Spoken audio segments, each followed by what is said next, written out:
इरफान और मकबूल दो दोस्त थे।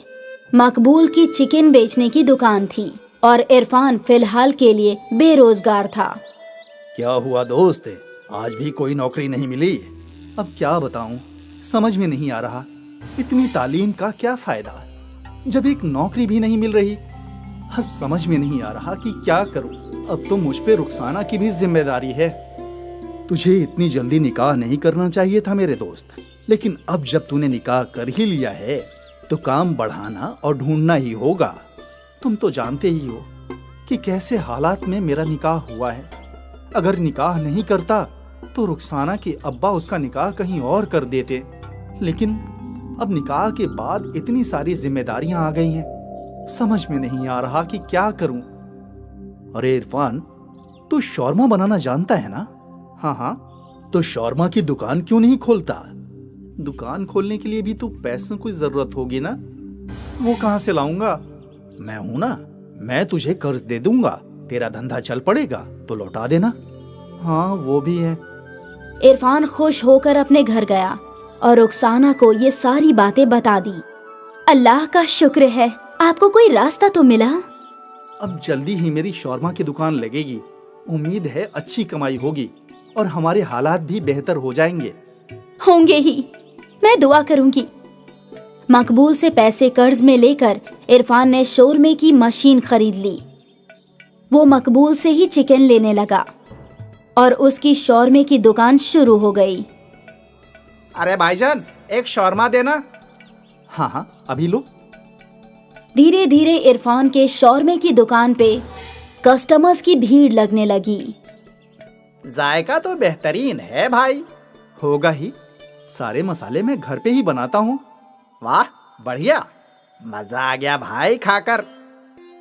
इरफान खुश था कि उसके शौरमे लोगों को पसंद आ रहे थे। उसके ग्राहक बड़े मजे से शौरमा खाने आते थे।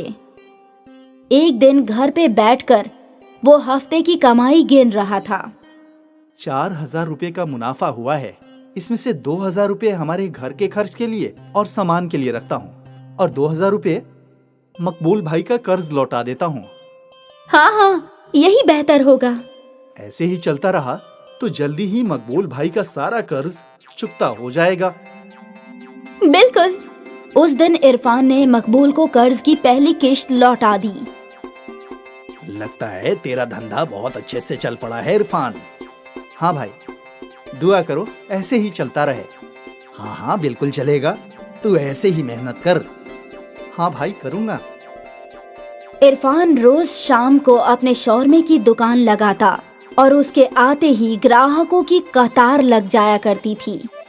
एक शौरमा देना। मुझे भी 2 गार्लिक शौरमा पार्सल। मुझे भी एक शौरमा। जी अभी देता हूँ। दुकान खोलने से बंद होने तक इरफान के हाथ चलते ही रहते थे। कस्टमर्स आते ही रहते थे। हर रोज रात को 10 बजे इरफान दुकान बंद करता था और अपनी कमाई देखकर वो बेहद खुश होता। जुबैर रोज इरफान की दुकान पर भीड़ देखा करता था। शौरमे के कारोबार में बहुत मुनाफा है, मुझे भी शौरमा का कारोबार करना चाहिए। इरफान तो 80 रुपए में शौरमा बेचता है, मुझे इससे कम कीमत में बेचनी होगी, तभी लोग मेरा शौरमा खाएंगे। जुबैर हिसाब लगाने लगा कि वो कैसे शौरमे की कीमत घटा सकता है। मुझे सस्ता चिकन ढूंढना होगा। और सस्ते चिकन की तलाश में जुबैर कई चिकन की दुकानों पर गया। सभी जगह उसे वही रेट मिल रहा था। आखिर वो अकरम की दुकान में गया। अकरम बेईमान किस्म का शख्स था।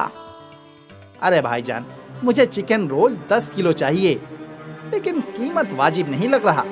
फिर तो एक ही रास्ता है। वो क्या? तो मरी हुई मुर्गियाँ खरीद ले। मरी हुई मुर्गियाँ तुझे 50 रुपए किलो मिलेंगी। लेकिन मरी हुई मुर्गियों से कोई नुकसान तो नहीं? अरे नहीं नहीं, होटलों में मरी हुई मुर्गियाँ ही तो जाती हैं। किसी का बात नहीं समझ सकता कि जो मुर्गी वो वहाँ खा रहा है वो जिंदा काटी गई थी या मरी हुई। लेकिन इससे सेहत पर कोई नुकसान तो नहीं होगा ना? अरे भाईजान, कुछ नहीं होता। वैसे भी जब हम लोग मुर्गियों को यहाँ से वहाँ ले जाते हैं तो रास्ते में कुछ मुर्गियां दबकर मर ही जाती हैं। इन्हें खाने में कोई नुकसान थोड़ी ना है। ठीक है, तो हम सौदा पक्का करते हैं। तुम रोज मुझे 50 रुपए के हिसाब से 10 किलो चिकन देना। पक्का। जुबैर ने शौरमा बनाने की मशीन खरीद ली और फिर इरफान के शौरमे की दुकान के बगल में ही उसने अपनी दुकान खोल ली।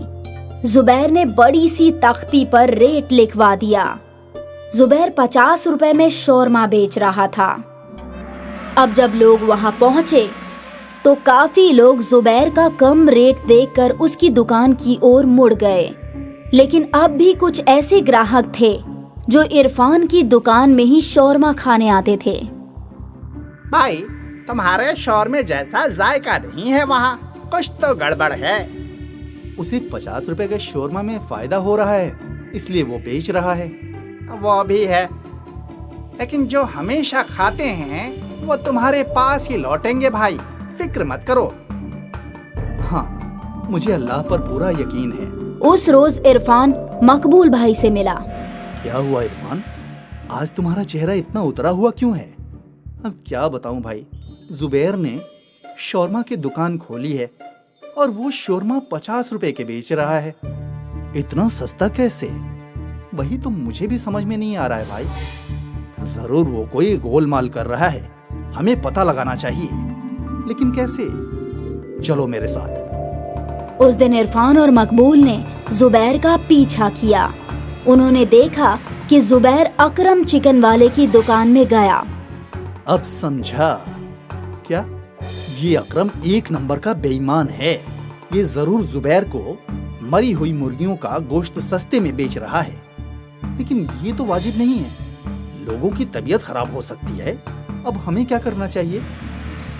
दोनों सोचने लगे कि वो जुबैर और अकरम को कैसे रोक सकते हैं। तभी मकबूल को याद आया कि उनके इलाके में एक फूड इंस्पेक्शन का दफ्तर है, जहां फूड की शिकायतें की जाती है। हमें फूड इंस्पेक्शन ऑफिस में जाकर कंप्लेन करनी चाहिए। ठीक है। इरफान और मकबूल फूड ऑफिसर के पास गए और वहां उन्होंने बड़े ऑफिसर को जुबैर की बेईमानी की कंप्लेंट की। हमें उस शौरमे की जांच करनी होगी। फूड ऑफिसर जुबैर की शौरमे की दुकान पर पहुंचे और वहां रखे चिकन और रोटियों की जांच करने लगे। अरे जनाब, कुछ सेटलमेंट करते हैं। 2 लोगों की जान के साथ खेल रहा है और हमें रिश्वत देने की बात कर रहा है। ऑफिसर ने सैंपल लिया और जांच की। सर, यह चिकन खाने के लायक नहीं है। इसे खाने से सेहत बहुत जल्दी खराब हो जाएगी। इसे पुलिस के हवाले कर दो। पुलिस ने जुबैर को गिरफ्तार कर लिया और फिर अकरम को भी गिरफ्तार कर लिया। सभी को जुबैर की बेईमानी के बारे में इल्म हो गया और एक बार फिर ईमानदार इरफान की दुकान पर कस्टमर्स लौट आए। इरफान की मुश्किल हल हो गई और लालची शौरमे वाले जुबैर को उसके किए की सजा मिल गई। हमेशा याद रखिए, हर वो चीज जो सस्ती हो वो अच्छी नहीं होती। एक गांव में सूका और लंबू 2 भाई रहते थे, लेकिन दोनों की आपस में बिल्कुल नहीं बनती थी। दोनों को लगता था कि उसका भाई उसका भला नहीं चाहता, इसीलिए दोनों रोजाना आए दिन झगड़ते रहते थे। उनकी अम्मा उन्हें समझाती थी, लेकिन वो दोनों अपनी अम्मा की बात भी नहीं मानते थे और इसका फायदा चतुर उठाता था। आए दिन दोनों अपना काम बदलते रहते थे। एक रोज सूका ने बिरयानी की ठेली लगा ली, जबकि लंबू अमरूद ही बेच रहा था। देख लंबू, तू अमरूद में मुझसे बहस कर रहा था, इसलिए मैंने चिकन बिरयानी का काम शुरू किया है। अब तू यहाँ कोई बहस मत करना, वरना अच्छा नहीं होगा। देख भाई, अगर तू प्यार से कहता तो इस बार मैं तेरी बात मान भी जाता, लेकिन तूने मुझे पीटने की धमकी दी है। अब मैं कल से चिकन बिरयानी ही बेचूंगा, लेकिन इस बार मैं तेरा काम बंद करा कर रहूंगा। ठीक है, देखते हैं कि कौन जीतता है। दोनों बहस कर ही रहे थे कि तभी वहाँ चतुर आ गया। क्या हुआ भाई, कैसे लड़ रहे हो सुबह सुबह? और सुका, तू आज बिरयानी ले आया, वो भी चिकन? अरे वाह, ला एक प्लेट दे, खाकर बताऊं कि कैसी बनी है। चतुर भाईजान, ये ठेला आपका है, जितना खाना है आराम से खाओ। चतुर ने बिना पैसों के ही खूब बिरयानी खाई। वो सूका की बिरयानी की तारीफ करने लगा। ये बात लंबू को पसंद नहीं आई। सुका, तूने बिरयानी तो गजब बनाई है, खाकर मजा आ गया। अब ये ग्राहकों को भी खूब पसंद आएगी। अरे भाईजान, तुम कल मेरे हाथ की बिरयानी खाना, उंगलियां चाटते रह जाओगे। ठीक है, कल की कल देखी जाएगी। अभी तो तुम अमरूद ही खिला दो, तुम्हारे अमरूद भी कम अच्छे नहीं हैं। लंबू थोड़ी सी तारीफ से खुश हो गया और चतुर को मुफ्त के अमरूद मिल गए। सूका ने दिन भर बिरयानी 50 रुपए में बेची और उसकी अच्छी कमाई हुई। ये बात उसकी आंखों में खटक रही थी। शाम को दोनों भाई अपने घर की जानिब चले। अगले रोज लंबू सूका से पहले ही अपनी कार्ट लेकर पहुंच गया और उसने उस बोर्ड पर लगा दिया चिकन बिरयानी 40 रुपए प्लेट। कुछ ही देर में वहाँ सूका भी आ गया। पागल, इतने कम में बिरयानी बेच रहा है। आज बताऊंगा तुझे कि तू कैसे अपनी बिरयानी बेच पाएगा। दोनों भाइयों के रेट में अंतर देखकर लोग लंबू के पास ही जा रहे थे और सस्ते होने की वजह से बिरयानी का लुत्फ उठा रहे थे। ये देखकर सूका को भी बिरयानी सस्ती करने का आइडिया आया और उसने 50 की जगह 40 लिख दिया। अब दोनों में बराबर की टक्कर हुई और शाम को बिरयानी बेचकर दोनों घर पहुँचे। मैंने सुना है कि तुम दोनों आज भी अपना नुकसान करके आए हो। अम्मा, इसने मुझे धमकी दी थी और अब मैं इसका काम बंद करवा के रहूंगा। अम्मा, जब आपको कुछ भी इल्म ना हुआ करे तो कुछ भी मत बोला करो। ठीक है, अब से मैं कुछ नहीं कहूँगी। तुम दोनों को जो भी करना है वो करो। एक दिन सुबह सुबह चतुर सूका से मिलने आया। आओ चतुर भाईजान, बैठो। अरे मैं तो तुम्हें अपना मानता हूँ, इसलिए व्यापार के कुछ कायदे सिखाने आया हूँ। भाईजान, अब तक तुम्हारी मानकर ही तो कारोबार कर रहा हूँ। तुम अब बिरयानी को 5 रुपए में बेचना शुरू कर दो। 5 रुपए में तो चिकन का खर्चा भी नहीं निकलता। तुम अपने भाई को हराना चाहते हो ना, तो तुम्हें पैसे अपनी जेब से लगाने होंगे। लेकिन मेरे पास तो पैसे ही नहीं है। तुम्हारा ये भाई कब काम आएगा? जितने पैसे तुम्हें चाहिए मैं दूंगा। जब तुम कुछ कमा लो तो मुझे वापस कर देना। चतुर ने सूका को कर्जा दे दिया और सूका ने 5 रुपए चिकन बिरयानी का बोर्ड लगा दिया। उसके पास लाइन लग गई। लोग टोकन लेकर अपनी बारी का इंतजार कर रहे थे। लंबू ये देखकर दुखी हो रहा था। तभी वहाँ पर चतुर पहुँच गया। क्या हुआ लंबू, तुम मायूस क्यों हो? अंजाम सामने है और आप मुझसे मायूसी की वजह पूछ रहे हो। तो तू भी 5 रुपए में बिरयानी बेचनी शुरू कर दे। मेरे पास इतने पैसे ही नहीं हैं। ना जाने सूका के पास पैसे कहाँ से आ गए। तुम फिक्र मत करो, मैं तुम्हें कर्ज देता हूँ और तुम भी अब 5 रुपए में बिरयानी बेचना शुरू कर दो। चतुर ने लंबू को भी कर्जा दे दिया और दोनों भाई 5 रुपए में चिकन बिरयानी बेचने लगे। आइए आइए, 5 रुपए में चिकन बिरयानी खाइए। आइए आइए, 5 रुपए में चिकन बिरयानी खाइए। एक प्लेट में चिकन के 4 बोटियाँ, जायकेदार और किफायती चिकन। एक प्लेट में 5 बोटियाँ और सिर्फ 5 रुपए में। दोनों भाइयों की दुश्मनी का लोगों ने जमकर फायदा उठाया और 5 रुपए में भरपेट बिरयानी खाए। आज दोनों भाई दोपहर को ही सारी बिरयानी बेचकर घर पहुँचे। कितना कमाया आज। सूखा और लंबू ने अम्मी जान को सब कुछ सच बताया। अच्छा, तो तुम दोनों को पैसे चतुर ने दिए थे। अब तुम खुद सोच लो कि वो क्या चाहता है। अम्मा, हमें माफ कर दो। हाँ अम्मा, हम आज से आपस में नहीं लड़ेंगे। जितना हम लड़ाई करते रहेंगे उतना दूसरे लोग फायदा उठाएंगे। हाँ अम्मा, हमें ये आज समझ में आ गया है। अब हम मिलकर काम करेंगे और चतुर को सबक सिखाएंगे। दोनों भाइयों ने एक ही कार्ट पर बिरयानी लगाई और बोर्ड लगाया लंबू सूका बिरयानी वाला।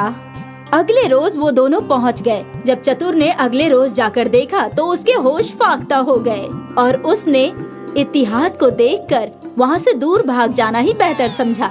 दोस्तों, इससे हमें सबक मिलती है कि हमें आपस में इत्तिहाद बनाकर रखनी चाहिए, वरना कोई और इसका फायदा उठा जाएगा। और साथ ही चापलूसों से होशियार रहना चाहिए, वरना जल्द ही डूब जाओगे।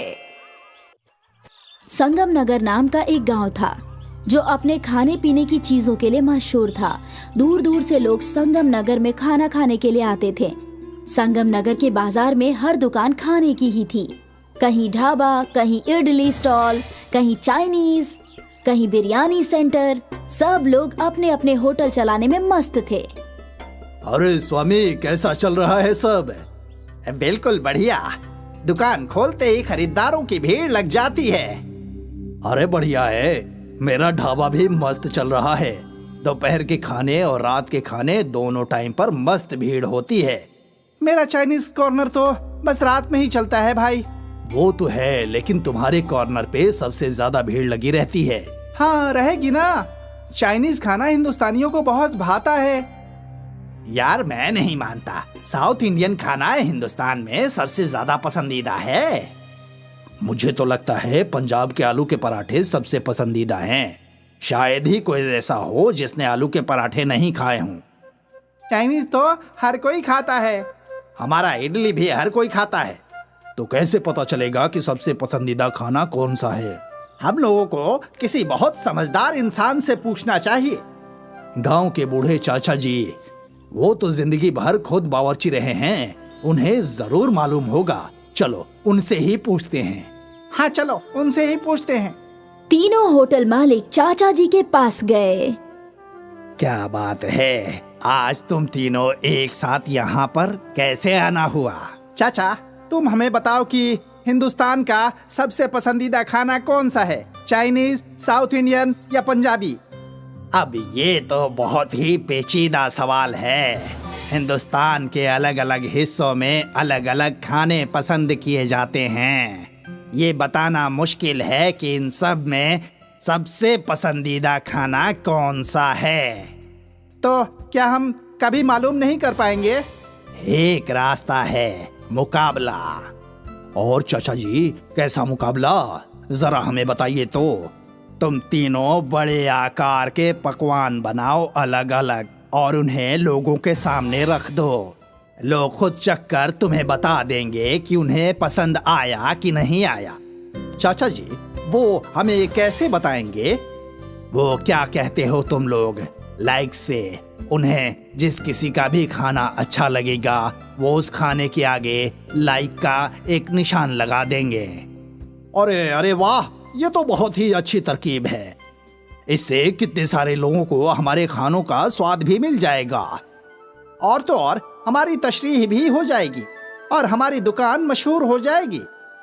मुझे भी ये तरकीब पसंद आई चाचा जी। शुक्रिया चाचा जी। बूढ़े चाचा जी के आइडिया के हिसाब से तीनों होटल वालों ने मुकाबले की तैयारी शुरू कर दी। सारे गांव में इश्तिहार लग गए। ये मुकाबला इतना अलग था कि जल्दी वायरल हो गया और इस मुकाबले को कवर करने के लिए न्यूज रिपोर्टर्स भी पहुंच गए। ये मुकाबला गांव के मैदान में ही हो रहा था, जहां तीनों होटल के मालिक और उनके बावर्ची खाना बनाने की तैयारी कर रहे थे। हरदीप जी, आपको इस मुकाबले का ख्याल कहाँ से आया? इस मुकाबले का ख्याल हरदीप जी को नहीं, बूढ़े चाचा जी को आया था। अच्छा, और वो क्यों? वो इसलिए कि हम तीनों को समझ में नहीं आ रहा था कि हिंदुस्तान का सबसे पसंदीदा खाना कौन सा है। तो खाने का इतना बड़ा मुकाबला इसलिए हो रहा है ताकि ये मालूम हो सके कि इंडिया का सबसे पसंदीदा खाना कौन सा है, पंजाबी, साउथ इंडियन या चाइनीज। जानने के लिए देखते रहिए कुकू टीवी। सारे बावर्ची अपने अपने पकवान बनाने लगे। कोई बड़ी सी थाल में आटा गूंद रहा था तो कोई बड़े से पतीले में नूडल्स उबाल रहा था। काफी लोग जमा हो चुके थे। कुछ घंटों बाद खाना तैयार हो चुका था। स्वामी ने एक बहुत ही बड़ा मसाला डोसा बनाया। चिंग ने बड़े नूडल्स और सूप बनाए थे और हरप्रीत ने बड़े बड़े पराठे और बटर चिकन बनाया था। अब ये मुकाबला शुरू होने वाला है। हमारी आप सबसे गुजारिश है, आप मेहरबानी करके पकवानों को चख कर और फिर अपना लाइक दें। आपका लाइक ये फैसला करेगा कि हिंदुस्तान का सबसे पसंदीदा खाना कौन सा है। ये सुनकर सामाइन में हौसला और बढ़ गया। सबसे पहले एक छोटी बच्ची आई। बच्ची ने पहले पराठा खाया, फिर मसाला डोसा और फिर नूडल्स खाए। बच्ची ने अपना लाइक्स नूडल्स को दिया। पहला लाइक नूडल्स को मिला है। इसके बाद एक एक करके कई लोग आए। कुछ को पराठा पसंद आया, कुछ को मसाला डोसा तो कुछ को चाइनीज नूडल्स। चाइनीज खाने को 40 लाइक्स मिले हैं, पंजाबी खाने को 39 लाइक्स मिले हैं और साउथ इंडियन खाने को 41 लाइक्स मिले हैं। लेकिन अब तक मुकाबला खत्म नहीं हुआ है, अभी 2 घंटे और बाकी हैं। स्वामी ये देखकर मन ही मन खुश था कि वो जीतने वाला था। कुछ देर में और लोगों की भीड़ आ गई। इन लोगों ने भी एक एक करके सारे पकवान खाए और अपना लाइक दिया। अब ये मुकाबला खत्म हो चुका है और हैरानी की बात ये है कि पंजाबी, चाइनीज और साउथ इंडियन खाने को बराबर के 100 लाइक्स मिले हैं। ये सुनकर हरप्रीत, स्वामी और चिंग तीनों परेशान हो गए। अरे अब कैसे पता चलेगा कि कौन सा खाना सबसे पसंदीदा है? क्या मालूम। तभी वहाँ बूढ़े चाचा पहुँचे। आपने तो कहा था कि हमें इस मुकाबले से समझ में आ जाएगा कि सबसे पसंदीदा खाना कौन सा है, लेकिन यहाँ तो तीनों को 100 लाइक्स मिले हैं। तुम तीनों अभी तक नहीं समझे। क्या? यानी कि तुम्हारे सारे खाने सभी हिंदुस्तानियों को बेहद पसंद हैं। खाना हिंदुस्तान को तोड़ता नहीं, जोड़ता है। साउथ इंडिया की इडली जितनी चाव से वहाँ खाई जाती है, उतनी ही दिल्ली में भी चाव से खाई जाती है। पंजाब के पराठे बंगाल के हर घर में बनते हैं और देसी चाइनीज का जायका पूरब से पश्चिम तक बिल्कुल नहीं बदलता। जैसे हिंदुस्तान की एक रियासती जबान नहीं हो सकती, वैसे ही एक पसंदीदा खाना भी नहीं हो सकता, क्योंकि हिंदुस्तान अपनी डाइवर्सिटी के लिए जाना जाता है। ये सब टीवी पर लाइव दिखाया जा रहा था। तो देखा आपने कि किस तरह से इस बड़े खाने के मुकाबले ने हिंदुस्तान को जोड़ दिया है। सच में कहते हैं ये गांव वाले, इनके बूढ़े चाचा वाकई बहुत होशियार हैं। संगम नगर नाम का एक गांव था जो अपने खाने पीने की चीजों के लिए मशहूर था। दूर दूर से लोग संगम नगर में खाना खाने के लिए आते थे। संगम नगर के बाजार में हर दुकान खाने की ही थी। कहीं ढाबा, कहीं इडली स्टॉल, कहीं चाइनीज, कहीं बिरयानी सेंटर। सब लोग अपने अपने होटल चलाने में मस्त थे। अरे स्वामी, कैसा चल रहा है सब? बिल्कुल बढ़िया। दुकान खोलते ही खरीदारों की भीड़ लग जाती है। अरे बढ़िया है, मेरा ढाबा भी मस्त चल रहा है। दोपहर के खाने और रात के खाने दोनों टाइम पर मस्त भीड़ होती है। मेरा चाइनीज कॉर्नर तो बस रात में ही चलता है भाई। वो तो है, लेकिन तुम्हारे कॉर्नर पे सबसे ज्यादा भीड़ लगी रहती है। हाँ, रहेगी ना। चाइनीज खाना हिंदुस्तानियों को बहुत भाता है। यार मैं नहीं मानता। साउथ इंडियन खाना हिंदुस्तान में सबसे ज्यादा पसंदीदा है।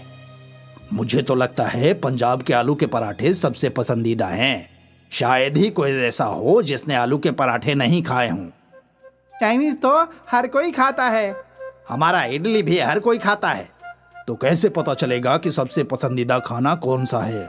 हम लोगों को किसी बहुत समझदार इंसान से पूछना चाहिए। गांव के बूढ़े चाचा जी, वो तो जिंदगी भर खुद बावर्ची रहे हैं, उन्हें जरूर मालूम होगा। चलो उनसे ही पूछते हैं। हाँ चलो उनसे ही पूछते हैं। तीनों होटल मालिक चाचा जी के पास गए। क्या बात है, आज तुम तीनों एक साथ यहाँ पर कैसे आना हुआ? चाचा तुम हमें बताओ कि हिंदुस्तान का सबसे पसंदीदा खाना कौन सा है, चाइनीज, साउथ इंडियन या पंजाबी? अब ये तो बहुत ही पेचीदा सवाल है। हिंदुस्तान के अलग अलग हिस्सों में अलग अलग खाने पसंद किए जाते हैं। ये बताना मुश्किल है कि इन सब में सबसे पसंदीदा खाना कौन सा है। तो क्या हम कभी मालूम नहीं कर पाएंगे? एक रास्ता है, मुकाबला। और चाचा जी, कैसा मुकाबला? जरा हमें बताइए तो। तुम तीनों बड़े आकार के पकवान बनाओ अलग अलग और उन्हें लोगों के सामने रख दो। लोग खुद चखकर तुम्हें बता देंगे कि उन्हें पसंद आया कि नहीं आया। चाचा जी, वो हमें कैसे बताएंगे? वो क्या कहते हो तुम लोग, लाइक से। उन्हें जिस किसी का भी खाना अच्छा लगेगा वो उस खाने के आगे लाइक का एक निशान लगा देंगे। अरे अरे वाह, ये तो बहुत ही अच्छी तरकीब है। इससे कितने सारे लोगों को हमारे खानों का स्वाद भी मिल जाएगा। और तो और हमारी तशरीह भी हो जाएगी और हमारी दुकान मशहूर हो जाएगी। मुझे भी ये तरकीब पसंद आई चाचा जी। शुक्रिया चाचा जी। बूढ़े चाचा जी के आइडिया के हिसाब से तीनों होटल वालों ने मुकाबले की तैयारी शुरू कर दी। सारे गांव में इश्तिहार लग गए। ये मुकाबला इतना अलग था कि जल्दी वायरल हो गया और इस मुकाबले को कवर करने के लिए न्यूज रिपोर्टर्स भी पहुंच गए। ये मुकाबला गांव के मैदान में ही हो रहा था, जहां तीनों होटल के मालिक और उनके बावर्ची खाना बनाने की तैयारी कर रहे थे। हरदीप जी, आपको इस मुकाबले का ख्याल कहाँ से आया? इस मुकाबले का ख्याल हरदीप जी को नहीं, बूढ़े चाचा जी को आया था। अच्छा, और वो क्यों? वो इसलिए कि हम तीनों को समझ में नहीं आ रहा था कि हिंदुस्तान का सबसे पसंदीदा खाना कौन सा है। तो खाने का इतना बड़ा मुकाबला इसलिए हो रहा है ताकि ये मालूम हो सके कि इंडिया का सबसे पसंदीदा खाना कौन सा है, पंजाबी, साउथ इंडियन या चाइनीज। जानने के लिए देखते रहिए कुकू टीवी। सारे बावर्ची अपने अपने पकवान बनाने लगे। कोई बड़ी सी थाल में आटा गूंद रहा था तो कोई बड़े से पतीले में नूडल्स उबाल रहा था। काफी लोग जमा हो चुके थे। कुछ घंटों बाद खाना तैयार हो चुका था। स्वामी ने एक बहुत ही बड़ा मसाला डोसा बनाया। चिंग ने बड़े नूडल्स और सूप बनाए थे और हरप्रीत ने बड़े बड़े पराठे और बटर चिकन बनाया था। अब ये मुकाबला शुरू होने वाला है। हमारी आप सबसे गुजारिश है, आप मेहरबानी करके पकवानों को चख कर और फिर अपना लाइक दें। आपका लाइक ये फैसला करेगा कि हिंदुस्तान का सबसे पसंदीदा खाना कौन सा है। ये सुनकर सामाइन में हौसला और बढ़ गया। सबसे पहले एक छोटी बच्ची आई। बच्ची ने पहले पराठा खाया, फिर मसाला डोसा और फिर नूडल्स खाए। बच्ची ने अपना लाइक्स नूडल्स को दिया। पहला लाइक नूडल्स को मिला है। इसके बाद एक एक करके कई लोग आए। कुछ को पराठा पसंद आया, कुछ को मसाला डोसा तो कुछ को चाइनीज नूडल्स। चाइनीज खाने को 40 लाइक्स मिले हैं, पंजाबी खाने को 39 लाइक्स मिले हैं और साउथ इंडियन खाने को 41 लाइक्स मिले हैं। लेकिन अब तक मुकाबला खत्म नहीं हुआ है। अभी 2 घंटे और बाकी हैं। स्वामी ये देखकर मन ही मन खुश था कि वो जीतने वाला था। कुछ देर में और लोगों की भीड़ आ गई। इन लोगों ने भी एक एक करके सारे पकवान खाए और अपना लाइक दिया। अब ये मुकाबला खत्म हो चुका है और हैरानी की बात ये है कि पंजाबी, चाइनीज और साउथ इंडियन खाने को बराबर के 100 लाइक्स मिले हैं। ये सुनकर हरप्रीत, स्वामी और चिंग तीनों परेशान हो गए। अरे, अब कैसे पता चलेगा कि कौन सा खाना सबसे पसंदीदा है? क्या मालूम। तभी वहाँ बूढ़े चाचा पहुँचे। आपने तो कहा था कि हमें इस मुकाबले से समझ में आ जाएगा कि सबसे पसंदीदा खाना कौन सा है, लेकिन यहाँ तो तीनों को 100 लाइक्स मिले हैं। तुम तीनों अभी तक नहीं समझे। क्या? यानी कि तुम्हारे सारे खाने सभी हिंदुस्तानियों को बेहद पसंद हैं। खाना हिंदुस्तान को तोड़ता नहीं, जोड़ता है। साउथ इंडिया की इडली जितनी चाव से वहाँ खाई जाती है, उतनी ही दिल्ली में भी चाव से खाई जाती है। पंजाब के पराठे बंगाल के हर घर में बनते हैं और देसी चाइनीज का जायका पूरब से पश्चिम तक बिल्कुल नहीं बदलता। जैसे हिंदुस्तान की एक रियासती जबान नहीं हो सकती, वैसे ही एक पसंदीदा खाना भी नहीं हो सकता, क्योंकि हिंदुस्तान अपनी डाइवर्सिटी के लिए जाना जाता है। ये सब टीवी पर लाइव दिखाया जा रहा था। तो देखा आपने कि किस तरह से इस बड़े खाने के मुकाबले ने हिंदुस्तान को जोड़ दिया है। सच में कहते हैं ये गांव वाले, इनके बूढ़े चाचा वाकई बहुत होशियार हैं।